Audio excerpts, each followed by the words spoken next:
হসপিটালে যাইতাম। তোর মাথা মাথা ঠিক আছে বেড়া? আমি অনেক অভাবে আছি, আমার নিজের সংসার আমি ঠিক মতো চালাইতে পারি না। তোর লোক কথা বললে আমার দামি মাছটা নষ্ট হয়ে যাবে।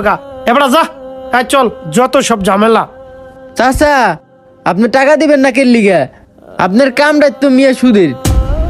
আপনি টাকা দিলে তো মিয়া আপনার টাকা বাড়বো, মিয়া সুদে আপনার টাকা আইব না। হ, ঠিক কইছ। আয় আয় আয় আয়। বাবা শোনো, তোমার কয় টাকা লাগবো? চাচা, আপাতত 4,500 টাকা হইলে আমি আমার বাবার চিকিৎসাটা করাইতে পারি। 4-5 হাজার লাগবো? আচ্ছা দাঁড়াও, দেন চাচা, দিলে উপকার হইব। শোনো বাবা, তোমার বাবাই আমার বন্ধু, তোমার টাকা দিম না তাহলে কারে টাকা দিম? ভালো করে গুনা দাও, এই জায়গায় 5,000 আছে বাবা। চাচা, এই জায়গায় 5,000ই আছে।